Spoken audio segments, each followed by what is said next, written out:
Breaking news today, March 5th, 2026.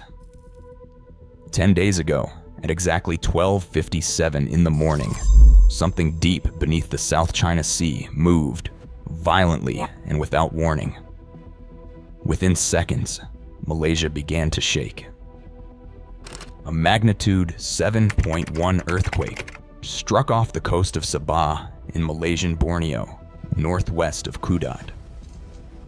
The last time Malaysia recorded a comparable seismic event near this region was in 1923, more than 103 years ago. The numbers were not supposed to look like this. Not here. Not in a country science had long considered largely insulated from major seismic events. Malaysia is not Indonesia. It is not the Philippines. It does not sit directly on the collision line of the world's most volatile tectonic boundaries. For most of its modern history, the country existed in what geologists described as a zone of low to moderate seismic hazard. Peninsular Malaysia, in particular, was classified as sitting on a stable continental interior. The assumption baked into building codes, urban planning, and public consciousness was straightforward. Malaysia does not produce earthquakes of this scale. That assumption held for over a century. Then it did not. The strongest earthquakes historically recorded in Sabah measured between magnitude 6.0 and 6.3, with notable events in 1923, 1958, 1976, and 2015. The Ranau earthquake of 2015 was the event that forced a reckoning. It killed 18 people, many of them school children on a mountain hike, and exposed a hard truth. Malaysia's earthquake hazard was poorly understood, yet the population had grown and infrastructure had multiplied. In response, the government published a national seismic hazard map in 2019. Earthquake-resistant building codes were introduced. Met Malaysia expanded its sensor network. The country began preparing for the next moderate event. What arrived 10 days ago was not moderate. When seismologists examined the tectonic setting for the magnitude 7.1 event, something immediately stood out.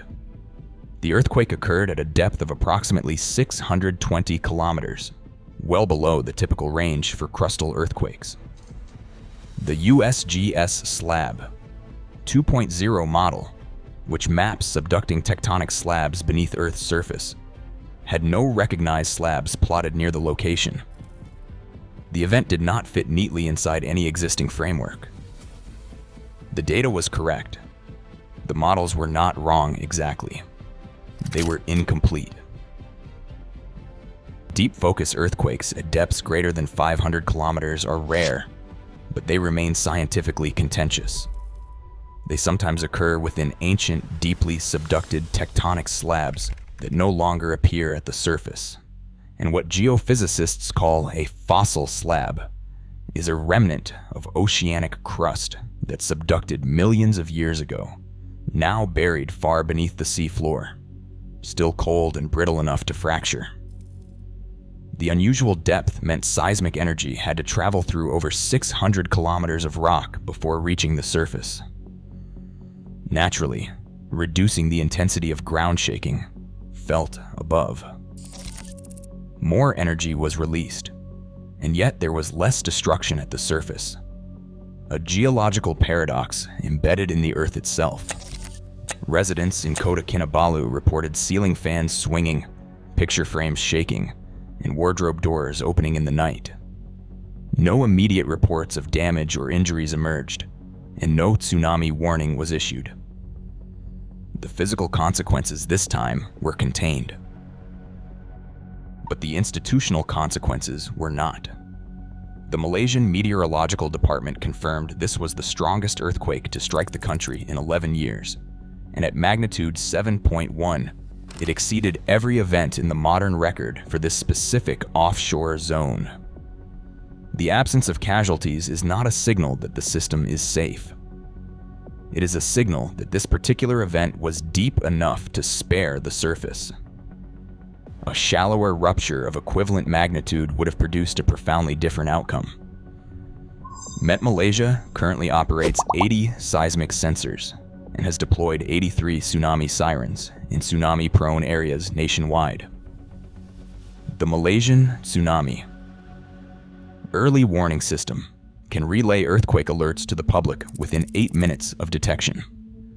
These are serious measures, but they were designed around the historical record, a record that, as of February 23, 2026, no longer defines the upper limit of what this region can produce.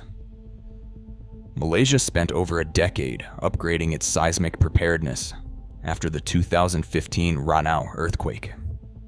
Sensor networks expanded, building codes were revised, evacuation plans were drawn, and yet the February 23rd event arrived from a depth and magnitude that sat outside the parameters those systems were built to address. Earthquake hazard in Malaysia is regarded as low throughout most of the country, with Sabah considered moderate, a classification now being quietly reassessed by scientists. The deeper question is not whether Malaysia's infrastructure survived this event. It did. The question is whether the models that govern land use, construction standards, and emergency response reflect the actual geology beneath the seafloor, or only the geology that was convenient to assume.